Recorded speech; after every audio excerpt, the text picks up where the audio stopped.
Hello and welcome to the next in our role ability walkthroughs. So the first one that went out was obviously tech, because that was the role that I was using as an example for the character creation. And I said, I wasn't planning to do any more of these unless requested, and someone has requested the fixer role ability.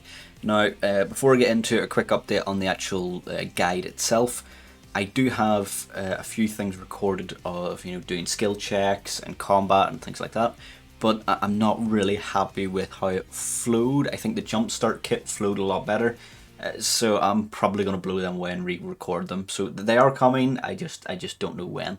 But I thought I would do this one because it's quite a short video to do. So I thought I would do that. And again, if you have a role ability that you want me to cover, put it in the comments below. Let me know either on this video or the last one, and I'll do them. So the person in question, THR33, I think the username was, asked to do the fixer role. A fixer is basically they're the person with the contacts, so they can get gear, they can get jobs. They're generally the ones that you want in your crew that negotiate what's going on. Now, you don't necessarily need a fixer in your crew, but it is a good thing to know a good fixer in order to get your contacts, things like that. So having one in your crew is definitely a good thing to do. And their role ability is called Operator. And I'm just going to read from this little blurb just for a second. If you want to follow along, it's page 159. And the fixer's role ability is Operator. Fixers know how to get things on the black market and are adept at navigating the complex social customs of the street, where hundreds of cultures and economic levels collide. Fixers maintain vast webs of contacts and clients.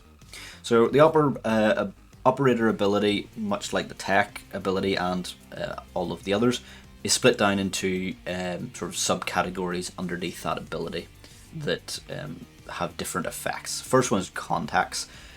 Basically, that's who they know, who they can reach out to for help or information or equipment or anything like that. So this is the value of the people that you would know.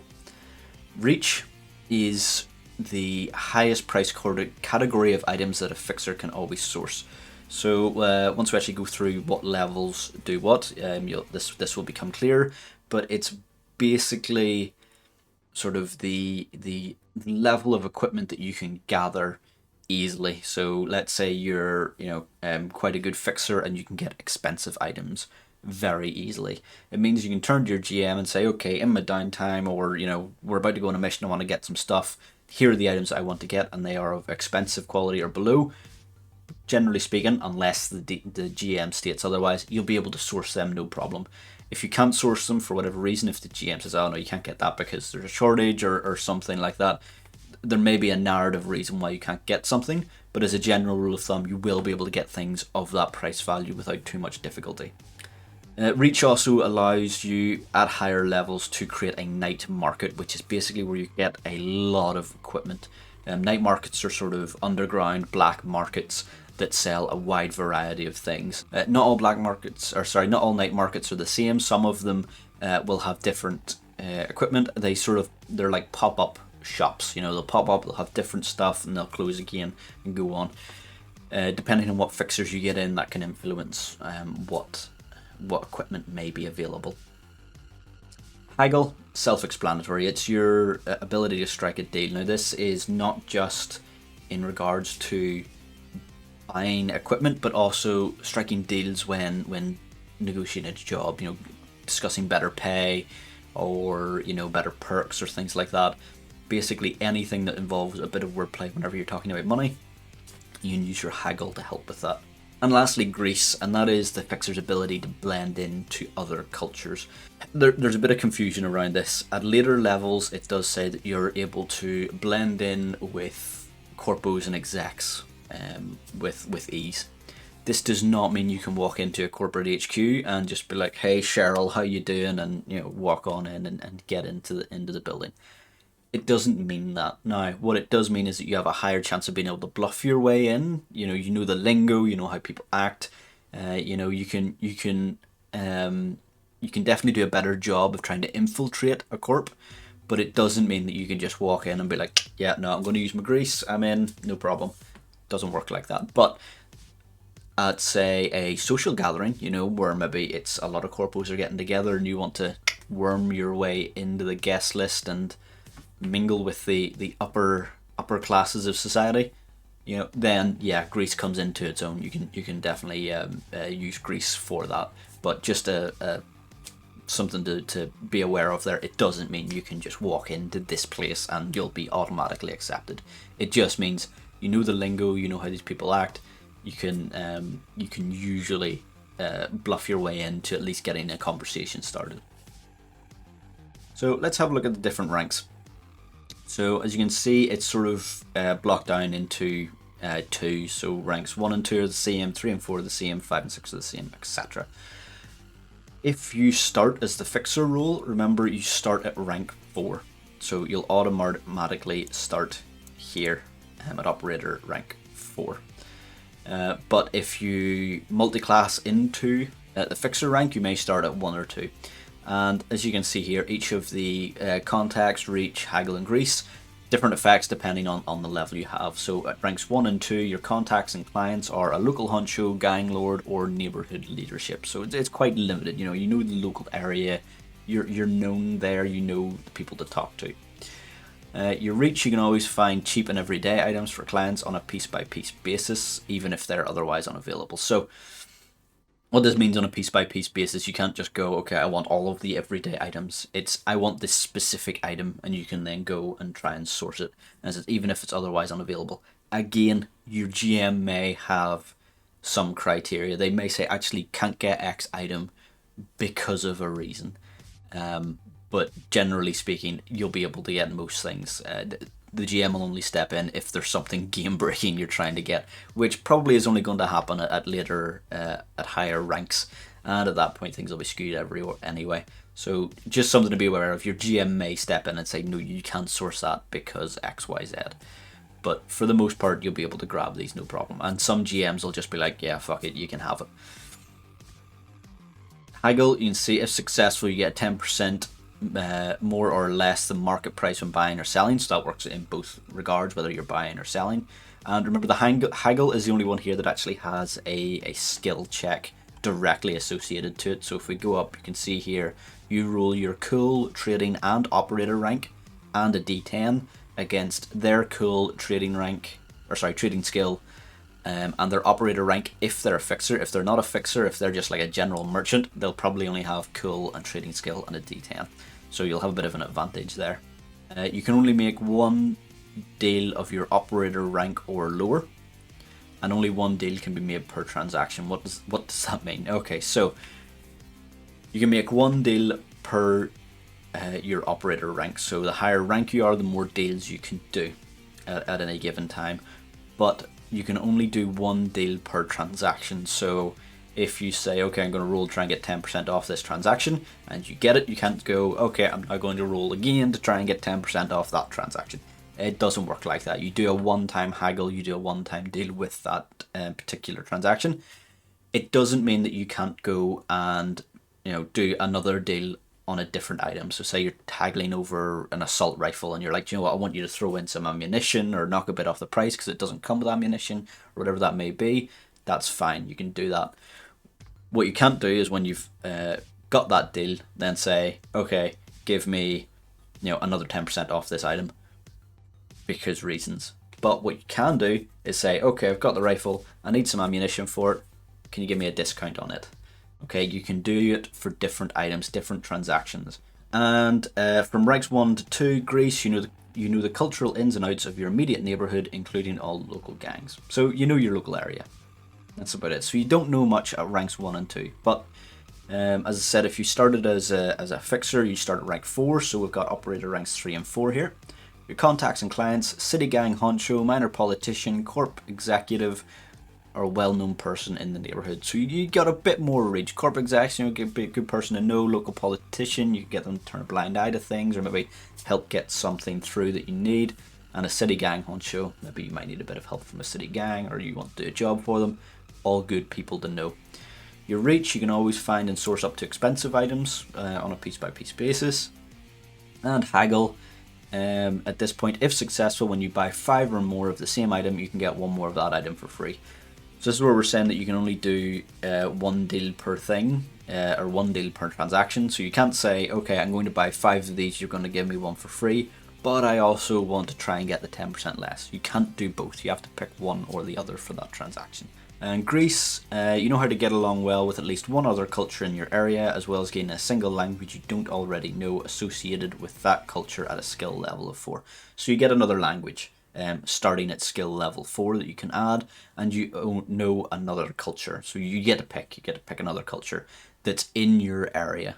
And that's a key point. So you can't go, okay, I now know the corpos in Arazaka headquarters in Japan, and you're in the middle of the combat zone in Night City. No, that won't happen. It needs to be in your local area for this one, and your GM can help you if you're not sure. And with this one, I would say speak to your GM, not because they might have a problem with you picking a particular culture or anything like that, but more they'll be able to advise you what might be helpful. If they know, okay, you're going to be dealing a lot with people in old Chinatown, that might be a good culture to know how to deal with. So the GM will be able to advise you and be like, well, I think maybe you get the this culture or this culture. Okay, once you level up, you can get to operator rank 5 and 6, and your contacts and clients: major city player, city politician, neighborhood celebrity. Self-explanatory. Your reach: once per month, working with other fixers of your rank, you can set up a night market. While at that night market that you have helped organize, you can always find a place to source up to super luxury items. So this is different to a night market that might just spring up, which can happen, and as a fixture you'd probably get, if you're known and liked, you'll get told about this night market that's popping up, and you can go there and you can source whatever's sourced. However, if you make a night market, if you get another couple of fixers together and you make a night market, you'll be able to find super luxury items at that night market. Again, what super luxury items may be down to the GM's discretion. At this point, Haggle, you can now negotiate the pay per person for a job up 20%. So you can get a 20% bonus to a job's payout by using this. And Greece, you now know how to get along with 2 additional cultures, so you've got 3 in total because you have 1 from the previous rank in your area, as well as a single language which you don't already know associated with each culture at skill level 4. So you get another language as well there. Rank 7 and 8, you know a local court president. Very helpful, that one. A mayor, city manager, a local celebrity. Your reach: you can always find a place to source very expensive items for your clients on a piece-by-piece basis. And haggle: if successful when buying luxury or super luxury, you can pay half now and half in 1 month. Now, if you don't pay the second half on time, nobody will do this deal with you again. So you can do this, and you can get a luxury or super luxury item for half the price and never pay that other half. But no one will do this deal with you again. The word will spread, it won't happen. And also, if that happened in one of my games, me as the GM, whoever done that deal, whoever sold you that item, they're going to be sending people after you. They're going to be wanting that item back or getting the money out of you. So, not a good thing to renege on that deal.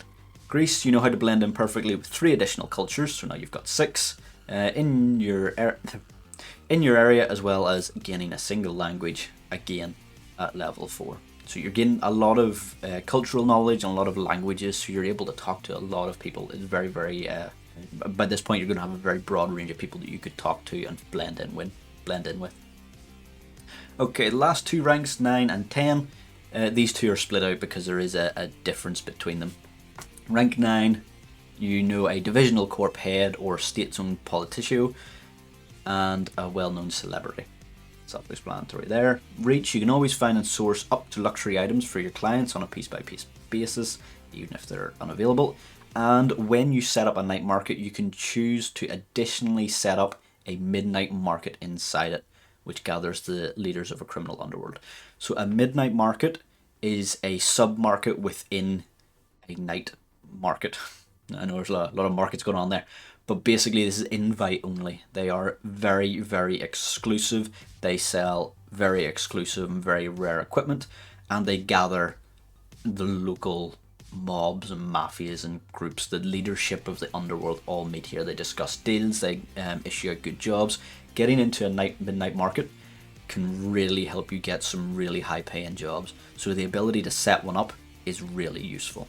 Haggle, you can get 20% when buying and selling, either more or less. And Grease, you know how to blend in, blend in perfectly with not only many cultures in your area, but also corporate and government agencies. Very, very useful. But this is the thing that I was saying. Remember, it doesn't mean you can just walk into a corp HQ and just be like, yeah, I need to see the vault.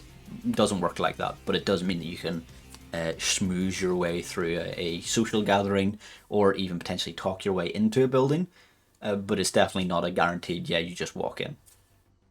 And lastly, operator rank 10, major world leader, major corporation head, and world famous celebrity is who you know.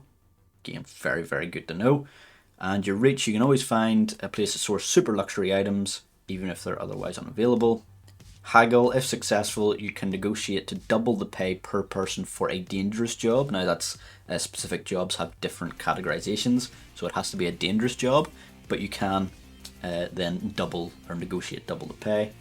And Grease, you can blend in seamlessly with almost any group, including very specialized or tight groups such as secret societies, cults, or exclusive membership groups.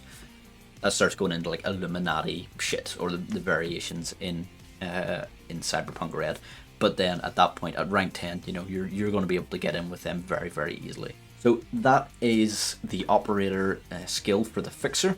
Very, very useful, especially start getting to higher levels when you're able to set up your own night markets and midnight markets. Really, really useful. So good one to have in your team. Again, if there's another role ability you want me to go through, if you have any questions about this one, if there's anything you think I glazed over, by all means, put the comments in below. And yeah, I'll see you in the next one.